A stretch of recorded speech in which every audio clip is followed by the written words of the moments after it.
म्हणजे स्वतःच्या शहाणपणानं कधी कधी माणूस असं करतो. आणि मी एवढं प्रामाणिकपणे सांगायचं कारण एकच आहे की तुम्ही सगळे अजून खूप लहान आहेत आणि तुम्हाला सगळ्यांना ह्या वयात जर या गोष्टी एवढ्या प्रामाणिकपणा समजला तर तुमच्यात बदल होऊ शकेल. यानंतर काही वेळेस असं असतं की काही माणसं आपल्याला कायमच मदत करत असतात. तसंच माझ्या आजीचं होतं. जनरली म्हातारा माणूस म्हटलं का गावाकडं त्याला कोणी भेटायला आलं का धर ये 10 रुपये राहू दे, धर ये 30 रुपये राहू दे तुला चोळी घ्यायला. तर मी जेव्हा कधी 6 महिन्यातून एकदा जाईल तेव्हा माझी आई काहीतरी 130-40 रुपये जमा केलेले असायचे आजीनं आणि ती म्हणायची भाऊ हे 40 रुपये घे पण अभ्यास कर. आणि ती खूप मोठ्या अभिमानानं लोकांना सांगायची माझा भरत्या कलेक्टरच्या परीक्षेचा अभ्यास करतोय. लोकांना वाटायचं नातू तर कामातून गेलाच गेला पण आता आजी पण गेली वाटतं. कारण काय आता कलेक्टरच्या परीक्षेचा अभ्यास म्हणजे आपल्या तिकडे कलेक्टर बिलेक्टर असं कधी म्हणतात माहिती आहे का? काही आपण घरच्यांचं काम ऐकलं नाही तर घरचे म्हणतात लय शहाणा झाला का कलेक्टर होणार आहे का वय जनावर सोड. म्हणजे असं आपल्या तिकडे एक जनरली ट्रेंड असतो. मग याच्यामध्ये बऱ्याचदा आपल्याला असं वाटतं की मला इंग्रजी येत नाही, माझी आर्थिक परिस्थिती नाही, या सगळ्यांच्याच पळवाटा असतात. मला आयुष्यात इंग्रजीला कधीच 50च्या वरती मार्क पडले नाही, कधीच नाही म्हणजे कधीच नाही. 35 मार्क होते 10वीला आणि सगळ्यात हायेस्ट मार्क माझे 46 आहेत. त्याच्यावरती मी कधीच गेलेलो नाही इंग्रजीला. तर UPSCचा इंटरव्ह्यू काहीतरी इंग्लिशमध्ये असतो वगैरे असं म्हणतात आणि तो इंग्लिशमध्येच असतो. मागच्या वर्षी मी इंटरव्ह्यू दिला होता UPSCचा. इंटरव्ह्यूला गेलो आणि शशी त्रिपाठी नावाची एक बाई समोर बसली होती. ती भारताची कॅनडातली ॲम्बॅसेडर होती. तिचं वय 65 वर्षाच्या पुढं होतं. गेलो आणि तिला पाहिलं खूप खुश झालो. म्हटलं इथं आपल्या आजीसारखीच दिसती ना, आपल्या आजीला आपण किती वेळेस फसवलंय म्हटलं. म्हटलं हिला फसवणं काहीच अवघड नाही. गेलो आणि तिनं मला प्रश्न विचारायला सुरुवात केली. मी तिला फसवायला सुरुवात केली आणि बऱ्याच टापा मारल्या. 40 मिनिटं इंटरव्ह्यू झाला. 15 दिवसानं रिझल्ट आला आणि नंतर समजलं का तिनं आपल्याला फसवलंय. म्हणजे जनरली आपल्या डोक्यात जे एक असतं ना म्हातारे माणसं वेडे असतात त्यांना काय कळतंय, माझ्या स्वतःच्या डोक्यात तसंच होतं आणि मी त्याच पद्धतीनं फसवलं होतं मागच्या वर्षी. यावर्षी परत इंटरव्ह्यूला क्वालिफाय झालो. मागच्या वर्षी इंग्रजीची एकदम बॉम्बाबॉम्ब होती कारण इंग्रजी खरोखर काही येतच नव्हतं आणि अजूनही येतं आहे अशातला भाग नाही भाऊ, अजूनही खरोखर येत नाही. पण ह्या वर्षी म्हटलं थोडंसं इंग्रजीची प्रॅक्टिस करावी. आपल्या ग्रामीण भागात पूर्ण इंग्रजीची प्रॅक्टिस करतात पण ती कशी मी मागच्या वर्षी केली होती. मधून बोलायचं कोणाशी बी आणि पाहता पाहता 2-3 दिवसात गेलं ना जमून. म्हणजे अजिबात येत नव्हतं, जेवढं पाहिजे तेवढं जमायला लागलं. म्हणजे ते सायकल चालवल्यासारखं एकदा दोनदा पडलो लगेच नंतर 2-3 किलोमीटर निघून गेलो. म्हटलं आपल्याला हे जमून जाईल प्रकार. 6 एप्रिलला माझा इंटरव्ह्यू होता. 5 एप्रिलला काय मला रात्रभर झोपच आली नाही कारण एवढा मोठा कलेक्टरचा इंटरव्ह्यू म्हणजे झोप येणं शक्यच नव्हतं. मागच्या वर्षी काय टाय वगैरे लावला नव्हता. मागच्या वर्षी म्हणण्यापेक्षा जीवनात याच्या आधी कधीच टाय लावला नव्हता. काहीच लोकांनी मला सल्ला दिला होता यावर्षी की एवढा मोठा इंटरव्ह्यू द्यायला चाललाय टाय लावून जा. म्हणून मी 180 रुपयाचा एक टाय विकत घेऊन गेलो होतो. 5:30ला उठलो 6 एप्रिलला आणि टाय लावायला सुरुवात केली. 2-3 वेळेस असा आडवा तिडवा प्रकार केला. कॉन्फिडन्स जरा जास्त होता मला, ओव्हर कॉन्फिडन्स असतो कधी कधी. तर ते इकडनं घाल तिकडनं घाल पण ते काही जमलंच नाही कारण ते खालची दोरीसारखं असतं ते सारखं शेपटासारखं लोंबायचं. आणि कोणाला जर फोन करून विचारावा की टाय कसा लावतात तर तो सांगेल डावीकडची गाठ उजवीकडे घे आणि मधून सोड. एवढे आपण शहाणे नाही. त्यापेक्षा म्हटलं जाऊ द्या हे लोंबतं हे कापून टाकू. समोरचा माणूस थोडंच उठून म्हणणार आहे का आतल्या साईडनं कसा आहे ते दाखव.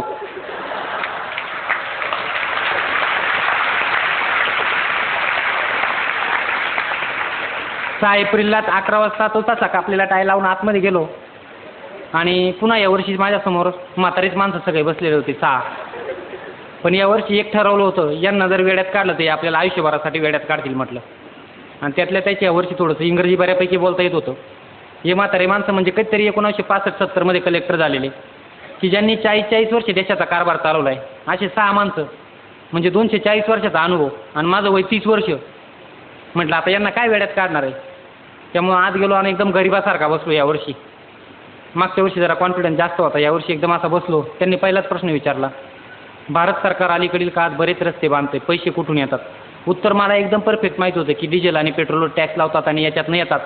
पण म्हटलं जर हे चुकलं तर यांना फसवल्यासारखं होईल. म्हटलं sorry sir I don't know. मग त्या चेअरमनच सांगितलं की हे असं असं असतंय. मनातल्या मनात म्हटलं हे येत होतं पण कशाला उगाच म्हटलं जर चुकलं तर. नंतर त्यांनी मला नाशिकची काही माहिती विचारली, मुंबई वगैरेचं विचारलं, global warming, green house effect असे काही प्रकार विचारले. शेरशाह काही इतिहास काळात रस्ते बांधले होते ते का बांधले वगैरे ते विचारलं. माझा इतिहास चांगला होता त्यामुळे मला या सगळ्या गोष्टी येऊन गेल्या. नंतर महिलांचं पंचायत राजमधलं रिझर्वेशन असं काही विचारलं आणि हॉबी नावाचा एक प्रकार असतो तो विचारायला सुरुवात केली. म्हणे तुला काहीच हॉबी नाही का? आता मला हॉबी होत्या 10वीपर्यंत, पण त्या कोणत्या? गोट्या गोट्या खेळणे, काचा खेळणे, कोया खेळणे. पण ह्या हॉबी काय त्यांना माहीत नसतात. त्यांना माहीत कोणत्या असतात? कुकिंग, गार्डनिंग, म्युझिक, म्हणजे म्युझिक ऐकणं. ते म्युझिक ऐकणे मला थोडंसं माहीत होतं, पण ते एकाच टाईपचं ला ला ला असं काहीतरी. आणि ते समजणं एवढं ते शहाणे नव्हते किंवा मी तेवढा शहाणा नव्हतं त्यांना हे ला ला ला समजून सांगायला. म्हणून मी काहीच हॉबी लिहिली नव्हती. तरी त्यांनी विचारलं तुला काहीच हॉबी नाही का? म्हटलं नाही सर काहीच नाही. ते म्हणून रिकाम्या वेळात काय करतो? म्हटलं द्या थोडंसं सांगून की शेतीचं काहीतरी करतो आहे. मग मी म्हटलं सर मी रिकाम्या वेळात आईवडिलांना शेतात मदत करतो. मग मला असं अपेक्षित होतं की ते विचारतील तुमच्या घरी किती बैल आहे, नांगर कसा असतो, वखर कसा असतो. पण तो म्हातारा माझ्यापेक्षा जास्त हुशार होता. तो म्हटला किमान आधारभूत किंमत म्हणजे काय, ते कोण ठरवतं, का ठरवतं आणि किती पिकांसाठी ठरवतं. म्हटलं आयडिया केली खड्ड्यात गेली.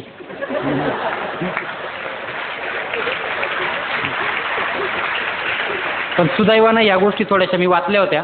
जेवढं येत होतं तेवढं प्रामाणिकपणे सांगितलं आणि बाकीचं त्या माणसानं मला सांगितलं की असं नाही असं असं आहे. मग शेवटचा प्रश्न त्यांनी मला विचारला जर कदाचित तू झाला किंवा तुला आम्ही जर संधी दिली तर तू काय करशील? मागच्या वर्षी त्या बाईनं मला असंच विचारलं होतं तुला संधी दिली तर काय करशील? मग मी सांगून दिलं होतं शहरात हे करील, शहरात ते करील. कारण मला लहानपणापासूनच शहराचं लय अट्रॅक्शन होतं. गावात 2च गाड्या यायच्या त्याच्यामुळे मला जास्त गाड्या पाहिल्या तरी खूप आनंद व्हायचा. म्हणून मी शहरातलं सगळं सांगितलं होतं. पण यावर्षी असं लक्षात ठेवलं होतं म्हटलं आपण जिथनं आलो तिथलं काहीतरी सांगू, त्यातून थोडा फरक पडला तर पडला. म्हणून मला शेवटचा प्रश्न विचारला की तुम्ही काय कराल जर झाले तर? तेव्हा म्हटलं की मी ग्रामीण भागामध्ये तरुणांमध्ये काहीतरी प्रेरणादायक कार्य करेल किंवा त्यातनं त्यांच्या जीवनावर बदल घडेल असं काहीतरी करण्याचा प्रयत्न करेल. आणि हा प्रश्न संपला आणि तेव्हा इंटरव्ह्यूतनं बाहेर पडतानाच ठरवलं म्हटलं कदाचित जर आपण चुकून यावर्षी पास झालो तर आपण ज्या भागातनं आलो आहे अशा भागातल्या कमीत कमी 2 लाख पोरांपर्यंत मी पोचेल आणि त्याच्याचसाठी मी आज इथं उभा आहे.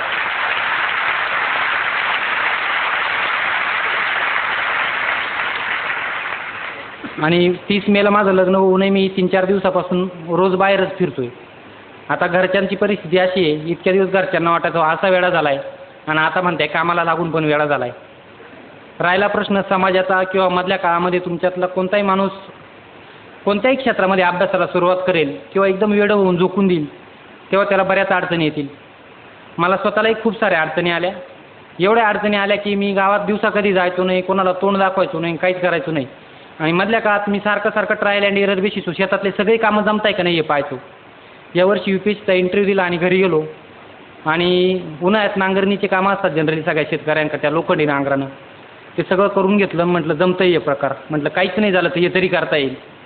आणि तेव्हा यावर्षी कॉन्स्टेबलची मोठी भरती चालू होती. उन्हाळ्यात वाट्यावर झोपलो होतो. 2-3 जण गावातले शहाणे सुट्टे पोरं आले जे 12वी-13वी पास झाले त्यांनी पुन्हा सल्ला देऊन पाहिला. अजूनसुद्धा यावर्षी चांगली भरती म्हणे मोठी उभा राहून पाय. आता म्हटलं यांना काय सांगावं, मी पोलीस कमिशनरचा इंटरव्ह्यू देऊन आलो आहे. पण जर ते तसं त्यांना सांगायला गेलं असतं तर म्हटले ते गेलाच कामातून. म्हणजे एवढी वाईट परिस्थिती उद्भवू शकते. आणि यातनं बऱ्याचदा आपल्याला स्वतःला सुद्धा कधी कधी वाटतं की मी खरोखर वेळा झालो का काय, असं मला स्वतःलाही वाटायचं. पण एकदा पास झाल्यानंतर समाजाच्या रिॲक्शन सांगतो. 6 मेला माझा रिझल्ट लागला आणि आत्तापर्यंत गेल्या 10 वर्षात ज्यांनी मला कधी फोनही केला नव्हता किंवा काहीच केलं नव्हतं त्यांनी लगेच 5 मिनिटातच फोन, बरं आहे का तू, कधी येतोय घरी, आम्हाला तुझा सत्कार करायचा आहे.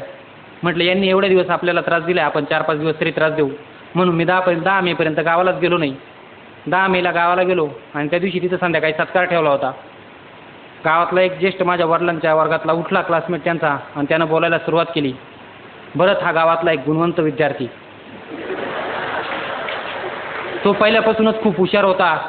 त्याची जिद्द आणि मेहनत पाहून तो गावातच नाही तर तालुक्याचं नाव रोशन करेल असं मला वाटत होतं. आणि हा माणूस कोणता होता माहिती का, जो सांगत होता की हा केस फेल गेली. पण मला पुन्हा तो समाज सुधारण्याचा तसा काहीतरी झटका आला. मी बोलायला उठलो आणि म्हटलं इतक्यात जे सांगत होते ते सगळं खोटं होतं. म्हटलं अशातला काहीच भाग नाही. म्हटलं कदाचित जर मी फेल झालो असतो तर यानं मला याच्या घरी जनावर वळायला सुद्धा ठेवलं नसतं. म्हटलं कदाचित त्याला थोडं वेळ वाईट वाटलं असेल पण पुढच्या वेळेस तो दुसऱ्यांची तरी चांगलं वागेल एखादा अभ्यास करणारा विद्यार्थी असेल तर. म्हणजे समाजात माणसाला काहीच किंमत नाही आहे. तर आपण जे करतो किंवा जर काहीतरी अचिव्हमेंट झाली तर त्यालाच किंमत आहे.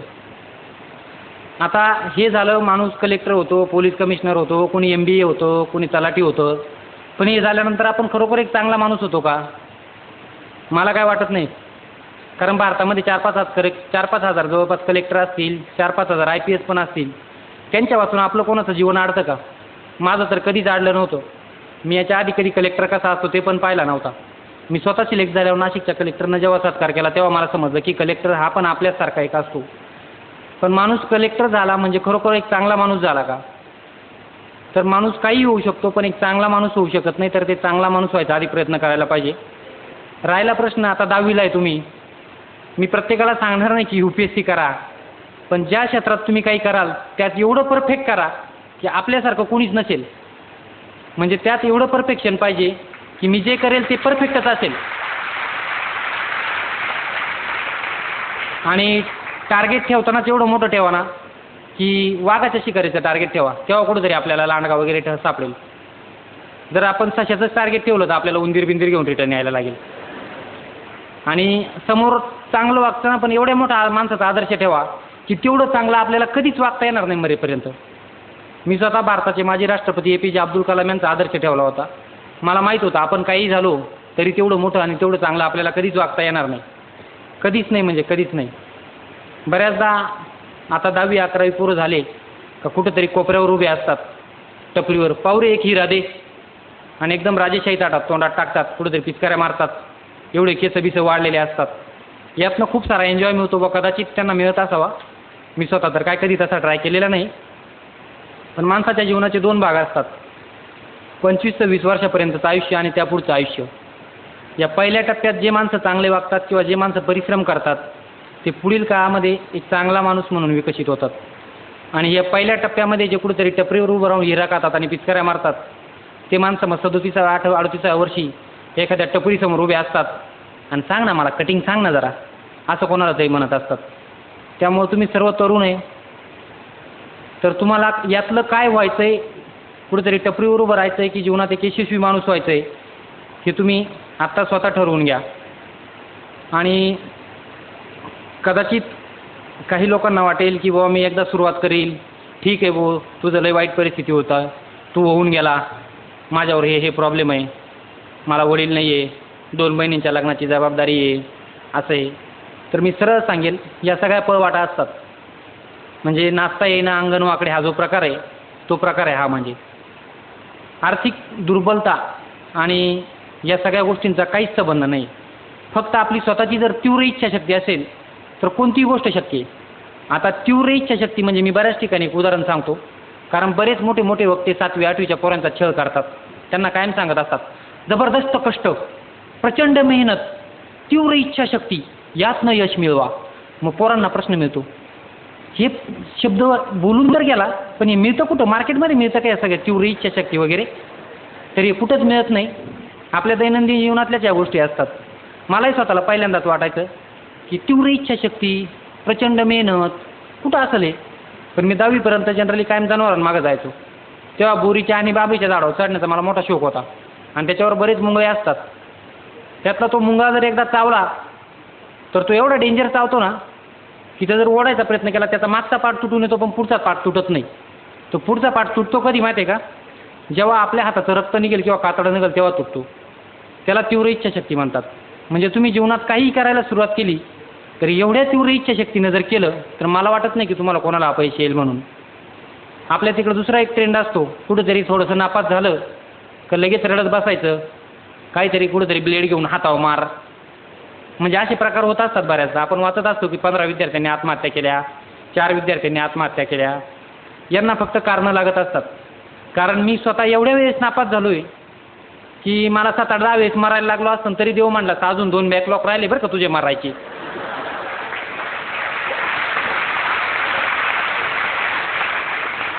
तरी पण मी एवढ्या वेळेस नापास होऊन एकदाही मेलो नाही आणि त्याच्याचमुळं आज जिवंत तुमच्या समोर उभा आहे. म्हणजे एकदा नापास झालं किंवा इकडं कमी मार्क पडले तर याचा पुढच्या करिअरवर काय परिणाम होईल मला नाही वाटत की याचा काही परिणाम होतो असं.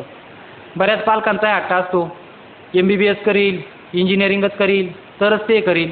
आर्ट्समधले पोरं का मूर्ख असतात का? तसं काही वाटत नाही मला. मी स्वतः आर्ट्समधनं आलो आहे. BR UP मधले बरेच पोरं आर्ट्समधनं पास होतात. या सगळ्यात अवघड परीक्षा पास होतात.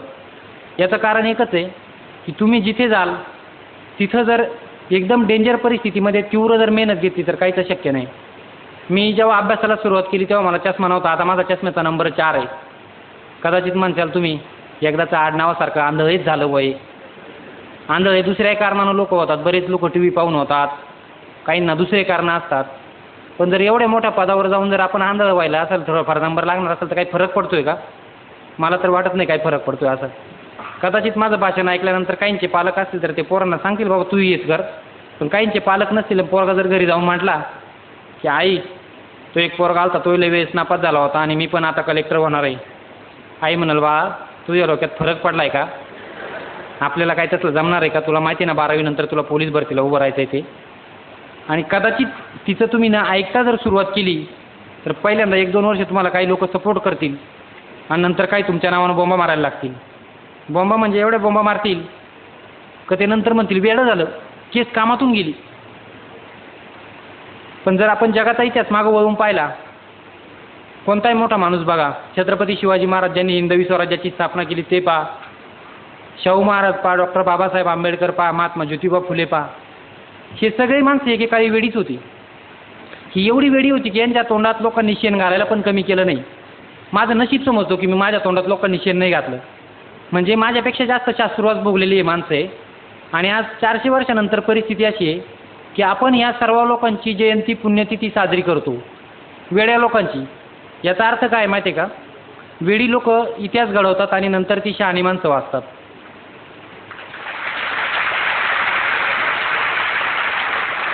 म्हणजे जर असा वेडेपणा करून तुमच्या कोणाच्याही हातून जर इतिहास घडणार असेल तर मी तुम्हाला आत्ताच वेडं होण्यासाठी शुभेच्छा देतो. कारण मी स्वतः येतो वेडाच आहे. आणि वेडं व्हायचं काय जास्त दिवस गरजच नाही आहे. 3-4 वर्ष वेडे व्हा, नंतर लोक तुम्हाला एवढं शहाणं कराल की तुम्हाला स्वतःलाच विश्वास बसायचा नाही की खरोखर आपण एवढे हुशार आहे का बुवा. कारण मला पास झाल्यानंतर कितीतरी दिवस विश्वास बसत नव्हता की आपण खरोखर पास झालो आहे. कारण याचं कारण एकच होतं की आधी एवढ्या वेळेस नापास झालो होतो का ते पास झाल्याचा आनंदच लवकर समजत नव्हता पास झालो असं. बऱ्याचदा पोरगा साला पोलीस कॉन्स्टेबल किंवा फौजदार जरी झाला तरी तो अशी एकदम छाती काढून चालतो, मी कोणाला का घाबरू, मी तर आता स्वतःच PSI आहे, मी हेच करील, मी तेच करील. तर तुम्ही परीक्षा पास झाल्यानंतर तुमच्या पुढे खरं आव्हान असतं असं मला वाटतं. कारण परीक्षा पास होईपर्यंत फक्त ती एक प्रोसिजर आहे. कारण माझ्या एवढा एकदम सामान्य ॲव्हरेज माणूस जर होऊ शकतो तर तुमच्यातले सगळे मुलं होऊ शकतात. म्हणजे ही एक चौकट आहे अशी काहीतरी, यातनं उडी मारून त्या साईडला जा आणि कलेक्टर व्हा. पण यातनं त्या साईडला गेल्यानंतर खरोखर चांगला माणूस झाला का तो? अजिबात नाही. यातनं त्या साईडला गेल्यानंतरच खरं आव्हान आहे पुढे. आणि ते आव्हान म्हणजे कसलं आहे माहिती आहे का? जमिनीवर पाय ठेवण्याचं आव्हान आहे. जनरली पास झाल्यानंतर माणसांच्या जमिनीवर पाय राहतच नाही. पोराचे राहत नाही आणि पोराच्या आईवडिलांची सुद्धा राहत नाही. माझ्यासुद्धा घरच्यांचे थोडेसे वर उचलायला लागले होते, पण त्यांना म्हटलं ते जमिनीत ठेवा, कारण माझे स्वतःचेच पार गुडघ्यापर्यंत जमिनीत आहे म्हटलं. म्हणजे जर एवढे जमिनीत पाय राहिले आपले तर मग आपण चांगला माणूस झालो असा त्याचा अर्थ आहे. आणि मी स्वतःसुद्धा बऱ्याचदा उठल्यानंतर देवाला प्रार्थना करत असतो, ईश्वरा मला हे पाय असेच जमिनीवर ठेवण्याची सद्बुद्धी दे. कारण काय सांगता येतं कधीतरी डोक्यात हवा जायची माझी रेंज जाऊन मी वरती जायचो. कारण माणूस आहे तो बिघडायला काहीच वेळ लागत नाही. म्हणजे असं पास झाल्यानंतर किंवा पास होणं किंवा मार्क्स पाडणं या गोष्टी एकदम क्षुल्लक आहे. तुम्ही सगळे कोणत्या तरी क्षेत्रात जाल, कुठेही जाल, तिथं त्यातली सर्वोच्च जी गोष्ट असाल ती तुम्ही कराल. आता यात बऱ्याचदा तुम्हाला कोणाला तरी असं वाटेल की या सगळ्या गोष्टी करायला दिल्लीला जायला लागतं का रे? मी स्वतः दिल्लीत फक्त UPSCचा इंटरव्ह्यू द्यायला गेलो आहे, त्याच्याशिवाय कधीच दिल्लीला गेलेलो नाही. पण याचा अर्थ असा नाही आहे की मी स्वतःच माझं मडं काहीतरी उचलून करत बसल. तरी मी स्वतः मला एवढा उशीर लागायचं कारण एकच आहे, मी सर्व गोष्ट ट्रायल अँड एरर बेसिसवर करायचो. प्रत्येक वेळेस या साईडनं नाही गेलो तर त्या साईडनं जाऊन पाय जाता येते का, नाहीतर मधून जाऊन पाय घुसता येते का. त्याच्यामुळं मला एवढे 7-8 वर्ष लागली. आणि तुम्ही खरंच सर्व नशीबवान आहे की तुम्हाला, म्हणजे मी आता जळगाव जिल्ह्यामध्ये गेल्या 11 तारखेपासून जवळपास 20-25 कॉलेजेसवर फिरलो आहे. प्रत्येक कॉलेजमधल्या प्राध्यापकापर्यंत दीपस्तंभ आल्यापासून आमच्या तिकडे जरा जागृती झाली बरं का, असा तुमच्या कॉलेजमधले प्राध्यापक सांगतात. म्हणजे